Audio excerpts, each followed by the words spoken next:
Alice's Adventures in Wonderland by Lewis Carroll. Chapter 5. Advice from a Caterpillar.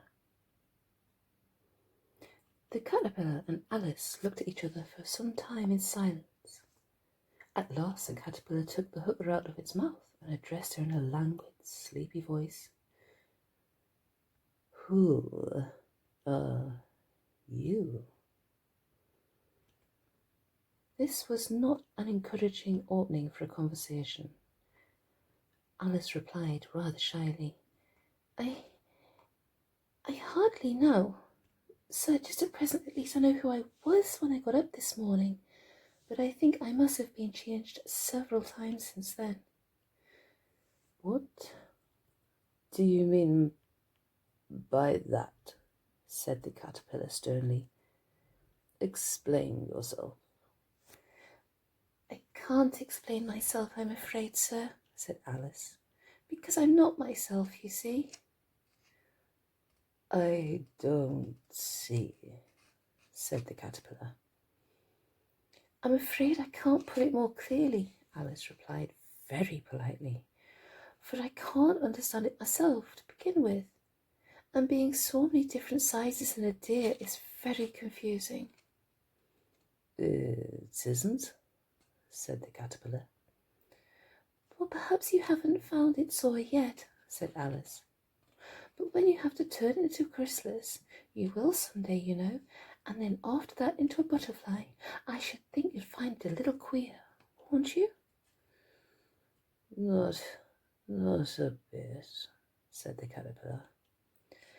"Well, perhaps your feelings may be different," said Alice. "All I know is it would feel very queer to me." "You," said the caterpillar contemptuously. "Who are you?" Which brought them back to the beginning of the conversation.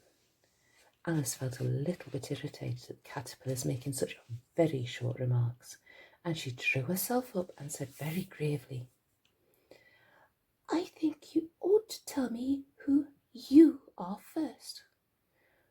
"Why?" said the caterpillar.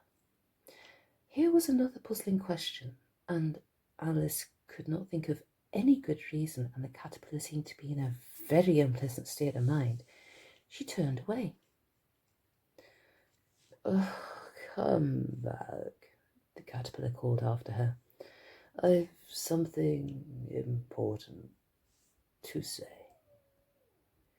This sounded promising, certainly. Alice turned and came back again. "Keep your temper," said the caterpillar. "Is that all?" said Alice, swallowing down her anger as well as she could. "No," said the caterpillar. Alice thought she might as well wait, as she had nothing else to do, and perhaps after all it might tell her something worth hearing. For some minutes it puffed away without speaking, but at last it unfolded its arms, took the hooker out of its mouth again, and said, "So you think you're changed, do you?" "I'm afraid I am, sir," said Alice. "I can't remember the things as I used, and I don't keep the same size for 10 minutes altogether." "Can't remember what things?" said the caterpillar. "Well, I've tried to say, how doth the little busy bee, but it all came different," Alice replied in a very melancholy voice. "Repeat your old Father William," said the caterpillar. Alice folded her hands and began. "You are old, Father William," the young man said, "and your hair has become very white, and yet you incessantly stand on your head. Do you think at your age that is right?" "In my youth," Father William replied to his son, "I feared it might injure the brain, but now that I'm perfectly sure I have none, why, I do it again and again." "You are old," said the youth, "as I mentioned before, and have grown most uncommonly fat. Yet you turned a back somersault in at the door. Pray, what is the reason of that? In my youth, said the sage, as he shook his grey locks, I kept all my limbs very supple. For the use of this ointment, 1 shilling the box. Allow me to sell you a couple. You are old, said the youth, and your jaws are too weak for anything tougher than suet. Yet you finished the goose with the bones and the beak. Pray, how did you manage to do it? In my youth, said his father, I took to the law and argued each case with my wife, and the muscular strength which gave to my jaw has lasted the rest of my life. You are old, said the youth. 1 would hardly suppose that your eye is as steady as ever. Yet you balanced an eel on the end of your nose. What made you so awfully clever? I have answered 3 questions, and that is enough, said his father. Don't give yourself airs. Do you think I can listen all day to such stuff? Be off, or I'll kick you downstairs. That is not said right, said the caterpillar. Not quite right, I'm afraid, said Alice timidly. Some of the words have become altered. It is wrong from beginning to end, said the caterpillar decidedly. And then there was silence for some minutes. The caterpillar was the first to speak. What size do you want to be? It asked. Oh, I'm not particular to size, Alice hastily replied. Only 1 doesn't like changing it so often, you know. I don't know, said the caterpillar. Alice said nothing. She had never been in so much a contrary situation and had been contradicted so much in all of her life before. She felt like she was losing her temper. Are you content now? Said the caterpillar. Well, I should like to be a little larger, sir, if you wouldn't mind. 3 inches is such a wretched height to be. It is a very good height indeed, said the caterpillar angrily, rearing itself upright as it spoke. It was exactly 3 inches high. But I'm not used to it, pleaded poor Alice in a piteous tone, and she thought to herself, I wish these creatures wouldn't be so easily offended. You'll get used to it in time, said the caterpillar, and it put the hooker into its mouth and began smoking again.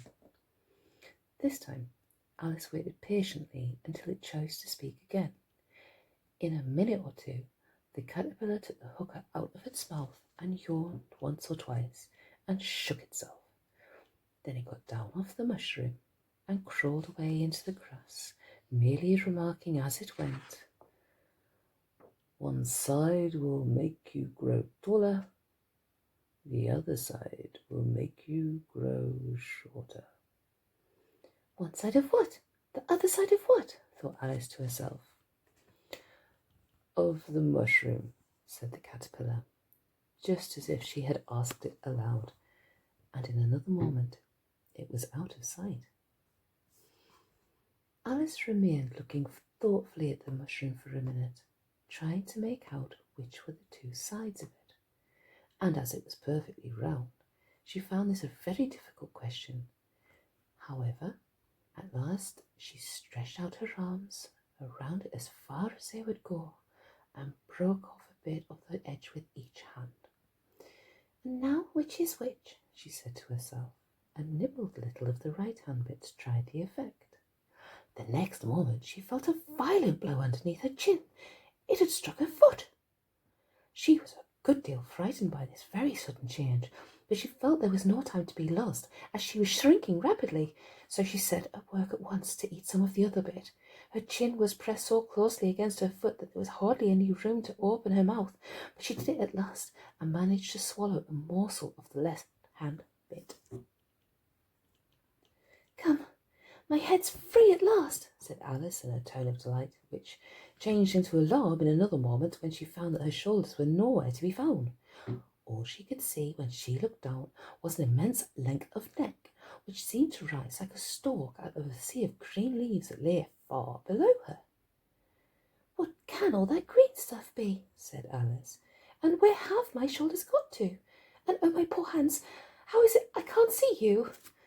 She was moving them about as she spoke, but no result seemed to follow, except a little shaking upon the distant green leaves. As there seemed to be no chance of getting her hands up to her head, she tried to get her head down to them, and was delighted to find that her neck would bend about easily in any direction, like a serpent. She had just succeeded in curving it down into a graceful zigzag, and was going to dive among the leaves, which she found to be nothing but the tops of the trees under which she had been wandering. A sharp hiss made her draw back in a hurry. A large pigeon had flown into her face and was beating her violently with its wings. "Serpent!" screamed the pigeon. "I am not a serpent," said Alice indignantly. "Let me alone." "Serpent, I say again," repeated the pigeon, but in a more subdued tone, and added with a kind of sob, "I've tried every way, but nothing seems to suit them." "I haven't the least idea what you're talking about," said Alice. "I've tried the roots of trees, I've tried banks, I've tried hedges," the pigeon went on without attending to her, "but those serpents, there's just no pleasing them." Alice was more and more puzzled, but she thought it was no use in saying anything more till the pigeon had finished. "As if it wasn't trouble enough hatching the eggs," said the pigeon, "but I must be on the lookout for serpents night and day. Why, I haven't had a wink of sleep these 3 weeks." "I'm very sorry you've been annoyed," said Alice, who was beginning to see its meaning. "And just as I'd taken the highest tree in the world," continued the pigeon, raising its voice to a shriek, "and just as I was thinking I should be free of them at last, they must needs come rumbling down from the sky. Oh, serpent!" "But I'm not a serpent, I tell you," said Alice. I'm a... "Well, what are you?" said the pigeon. "I can see you're trying to invent something." "I'm a little girl," said Alice, rather doubtfully, as she remembered the number of changes that she had gone through that day. "A likely story indeed," said the pigeon in a tone of the deepest contempt. "I've seen a good many little girls in my time, but you are one with such a neck as that. No, you're a serpent, and there's no use denying it. I suppose you'll be telling me next you've never tasted an egg." "I have tasted eggs, certainly," said Alice, who was a very truthful child. "But little girls eat eggs quite as much as serpents do, you know." "I don't believe it," said the pigeon. "But if they do, they're a kind of serpent. That's all I can say." This was such a new idea to Alice that she was quite silent for a minute or two, which gave the pigeon the opportunity of adding, "You're looking for eggs, I know that well enough. And what does it matter to me whether you're a little girl or a serpent?" "Well, it matters a good deal to me," said Alice hastily. "But I'm not looking for eggs, as it happens, and if I was, I wouldn't want yours. I don't like them raw." "Well, be off then," said the pigeon in a sulky tone, as it settled down again into its nest. Alice crouched down among the trees as well as she could, for her neck kept getting tangled among the branches, and every now and then she had to stop and untwist it. After a while she remembered that she still held the pieces of mushroom in her hands, and she set to work very carefully, nibbling first at one and then at the other, and growing sometimes taller and sometimes shorter, until she had succeeded in bringing herself down to her usual height. It was so long since she had been anything near the right size that it felt quite strange at first, but she got used to it in a few minutes and began talking to herself as usual. "Come, there's half my plan done now. How puzzling all these changes are. I'm never sure what I'm going to be from one minute to the other. However, I've got back to my right size. The next thing is to get into that beautiful garden. How is that to be done, I wonder?" As she said this, she came suddenly upon an open place with a little house in it about 4 feet high. "Whoever lives there?" thought Alice. "It will never do to come upon them this size. Why, I should frighten them out of their wits. So she began nibbling at the right-hand bit again, and did not venture to go near the house until she had brought herself down to 9 inches high.